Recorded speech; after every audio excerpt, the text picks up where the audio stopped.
사회일보 최주연 기자와 함께 경찰 대처에 누가 무엇에 소홀했던 건지 쉽게 한번 알아보겠습니다.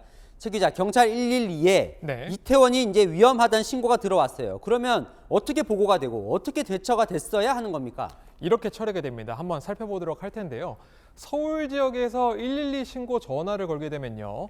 서울경찰청으로 먼저 연결이 됩니다. 그 뒤에는요, 이 지령이 용산경찰서 같은 이 관할 지역에 있는 경찰서 상황실로 전달되게 되는데요. 경찰서 상황실이 이 지구대와 파출소에 전달하게 되면은 경찰이 현장 출동에 하게 되게 된 겁니다. 자, 좀 살펴보죠. 그럼 저 서울경찰청이라고 써 있는 저 서울청 111 상황실에서는 지금 무엇이 논란이 되고 있는 거예요? 아무래도 이 서울경찰청 앞서 설명을 드린 것처럼 신고를 가장 먼저 접수받는 곳이자 이 관할경찰서의 상급 기관이기 때문에 서울청 112 상황실도 이 참사 책임에서 자유로울 수 없는 상황입니다. 이 참사 당일에 아까 앞서 설명드린 것처럼 서울청 112 상황실에도 굉장히 많은 신고가 접수됐었죠. 제가 취재를 해보니 상황실에는 이 신고가 들어오면은 해당 경찰서로 지령을 내리는 역할을 하는 상황 팀원도 있고요. 중요 사건 사고들을 따로 추려서 이 보고서를 만드는 인력들도 있습니다. 주말이나 밤 사이에 말씀드렸던 이런 중요 사안을 보고받는 자리, 바로 상황관리관이라는 자리입니다. 일종의 당직 개념이라고 생각하시면 시청자분들도 이해가 편하실 것 같습니다. 당시에는 서울청 인사교육과장이었던 류미진 총경이 상황관리관이었습니다. 결국에는 서울청장에게 이런 치안 상황과 긴급한 사건을 보고하는 역할을 맡았었던 겁니다. 자, 참사 당시에 저 류미진 총경이 112 상황실에 있었던 게 아니라 다른 층에 있는 본인 사무실에 있었다라고 전해지는데 이건 잘못한 겁니까? 말씀하신 것처럼 이 감찰 결과부터 먼저 살펴보도록 하겠습니다. 참사 당시에 류 총경이 112 상황실에 있지 않았다는 점이 경찰 감찰 결과 드러났는데 상황실이 10층에 있는데요. 류 총경은 5층에 있는 자신의 사무실에 있었다는 겁니다.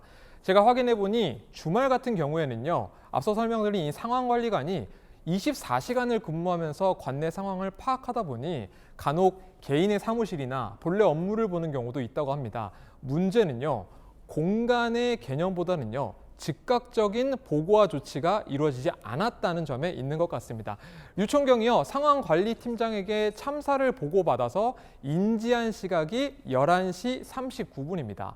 참사 발생 시간인 밤 10시 15분에서 1시간 24분이 지난 시각입니다. 오히려 당시 자택에 머물고 있었던 김강호 서울청장보다도 보고를 받은 시점이 더 늦게 된 상황입니다. 김강호 청장 3분 이른 밤 11시 36분에 보고를 받았는데요. 김 청장 같은 경우는 상황관리관이 아닌 이임재 당시 용산경찰서장의 전화를 받고 상황을 인지했다고 합니다. 네, 아까 이제 상황실이 10층이라고 했는데 바뀌었어요. 상황실이 5층, 사무실이 이제 10층에 죄송합니다. 있었다는 거고요. 결과적으로 그러면 이 상황실에서 너무 늦게 총책임자인 이 류 관리관에게 보고가 된 그 과정도 한번 살펴봐야겠군요. 핵심은요, 왜 늦게 알게 됐느냐 이 부분일 것으로 보입니다. 경찰청 특별감찰팀 같은 경우는 류 총경에게 이 상황 인지와 보고가 모두 지연됐다며 대기 발령 조치를 내렸고요. 현재 수사 의뢰까지 한 상황입니다. 자, 용산경찰서로 가보겠습니다. 네. 자, 용산경찰서장은 원래대로라면 뭘 했었어야 하는 겁니까? 현장에서 상황 파악을 하고요. 거기에 맞는 현장 지휘가 최우선 업무였을 것으로 보입니다. 용산경찰서 직원을 어디에 어떻게 배치할지 혹은 상황이 심각하다면 상위 기관인 서울경찰청에 지원을 요청할지 이런 것들을 결정해야 하는 자리거든요. 하지만 당시 현장에 없었다는 의혹이 제기되고 있는 상황입니다. 이임재 전 서울 용산경찰서장은요, 참사 당일에 이 사고 현장에서 약 2km 떨어진 대통령실 인근 삼각 지역에 있었던 것으로 알려지고 있습니다. 당시 이 현장에는 진보 성향 단체가 주관하고 있는 촛불 승리 전환 행동, 이 윤 대통령 퇴진 시위를 통제하고 있었거든요. 당시 이 집회는 오후 9시 전후로 끝난 것으로 알려지고 있는 상황입니다. 참사가 10시 15분이고 9시 전후에 상황이 끝났는데 현장에 간 건 11시가 넘어서 도착을 지금 했다는 거죠. 맞습니다. 그 부분이 가장 관건이 될 포인트가 될 것 같은데요. 경찰청 특별감찰팀은 이 전 서장이 밤 11시 5분경 이태원 파출소에 도착했다 이렇게 판단을 하고 있습니다. 집회가 9시 전후로 끝나고 9시 30분 전후로 식사를 했다라고 가정했을 때 2km 정도 떨어진 거리를 이동하는데 1시간 35분이 걸렸다는 계산이 나옵니다. 하지만 용산경찰서가 기록한 상황 보고서에는 좀 내용이 다른데요. 이 전 서장이 10시 20분에 도착했다고 적혀 있거든요. 감찰팀 판단과 45분 넘게 차이가 나는 수치이기 때문에 허위 보고서를 작성한 것인지 수사를 통해서 정확하게 밝혀져야겠습니다. 경찰청 특별감찰팀은 이 전 서장이 현장에 늦게 도착했고 또 지휘 관리도 소홀했고 보고 역시 지연됐다며 대기 발령 조치를 한 상황이고요. 이 총경 역시 현재 수사 대상입니다. 자, 경찰 수뇌부는 어떻게 제 역할을 했는지도 한번 살펴보죠. 네. 김광호 서울경찰청장, 논란이 되는 게 있습니까? 앞서 설명드린 대로 이 서울경찰청의 역할부터 봐야 될 텐데 서울경찰청장은요. 서울 관내에 있는 경찰서 모두를 아우러서 관리 지휘하는 자리입니다.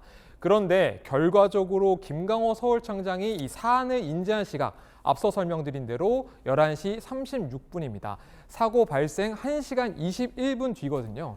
김 청장이 사안을 조금이라도 빨리 인지했다면 다른 지역 경찰서와 협력 조치나 혹은 기동대 파견 등을 서두를 수 있지 않았냐 이런 지적이 자연스럽게 나오고 있는 겁니다. 자, 마지막으로 이 모든 관리를 책임져야 하는 건 윤희근 경찰청장이겠죠. 근데 네. 오늘 새로운 게 나왔어요. 당일날 서울에 없었고 네. 자다가 전화를 못 받았다는 거예요. 좀 자세히 설명해 주시죠.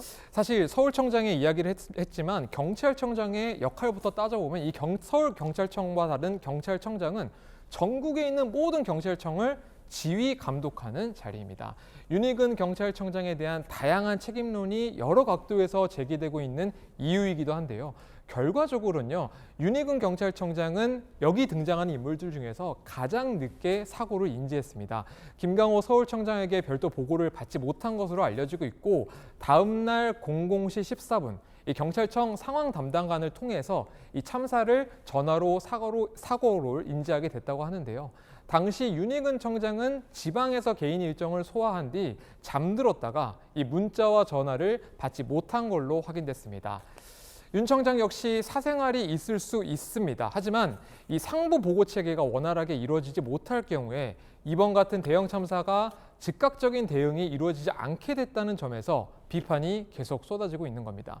일각에서는 선조치 후 보고를 했어야 한다 이런 탄식도 나오고 있는 상황인데요. 감찰과 수사를 통해 진상을 파악하는 만큼 부족한 부분을 어떻게 메울 수 있는지 이것을 고민하는 과정도 필요해 보입니다. 네, 뭘 고쳐야 하는지 철저히 점검을 해봐야 할 것 같습니다. 지금까지 사회 일부 최주현 기자와 살펴봤습니다.